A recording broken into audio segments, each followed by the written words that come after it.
Salah satu kisah paling menggugah dalam mitologi Yunani tersurat dalam kitab ke-12 Odyssey karya Homer.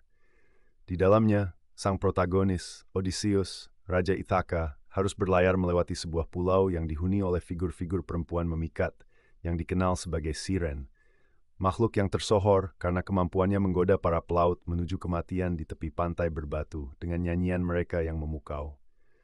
Bertekad untuk tidak menjadi korban mereka, Odysseus merancang sebuah siasat.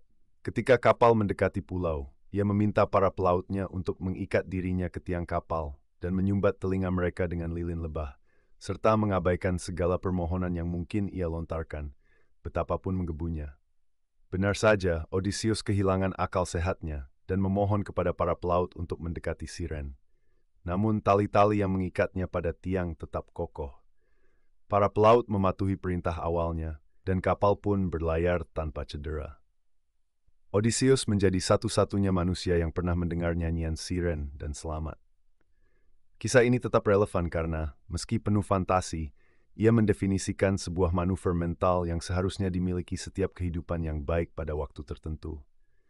Ada situasi di mana kita harus mengakui bahwa tak ada argumen filosofis yang cukup canggih untuk membela kebijaksanaan kita, dan hanya penghapusan godaan secara kasar yang dapat menyelamatkan kita. Ketika kita menghadapi hukum-hukum yang tidak cukup kuat untuk kita patahkan, kita harus menyerahkan kuasa kepada orang lain untuk melindungi kita. Kita harus rela diperlakukan seperti anak kecil demi menjaga bagian berharga dari kedewasaan kita.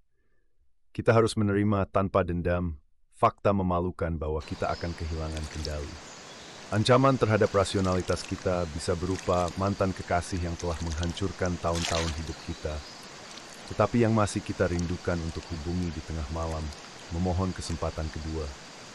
Atau seorang anak remaja yang menguji kesabaran kita dengan amat parah, namun dengan siapa kita tahu bahwa perdebatan hanyalah kesalahan besar.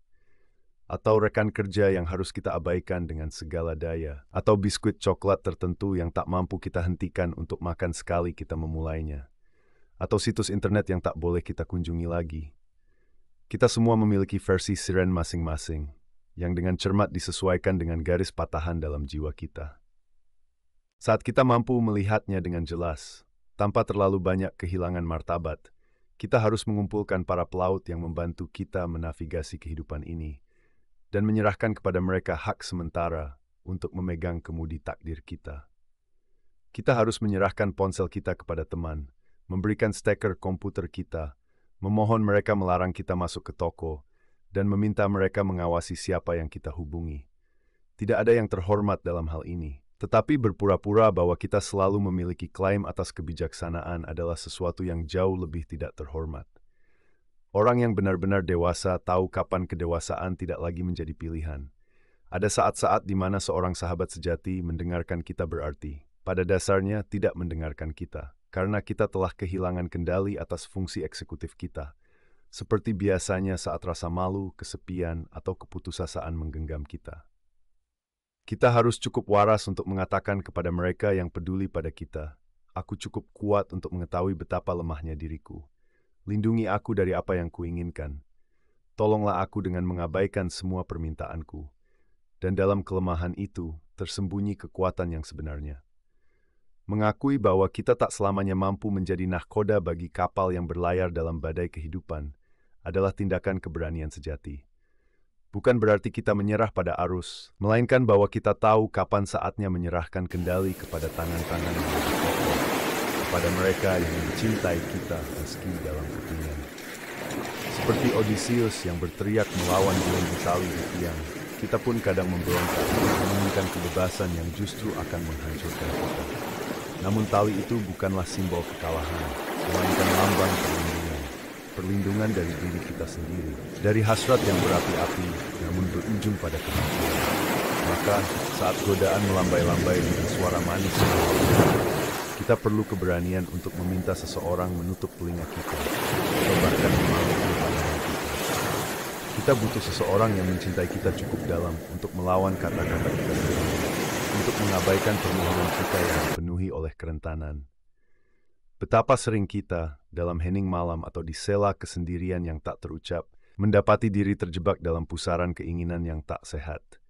Kita ingin berbicara pada masa lalu, menggali luka yang sudah berkeropeng, atau menyerah pada godaan kecil yang perlahan tapi pasti menggerogoti jiwa kita.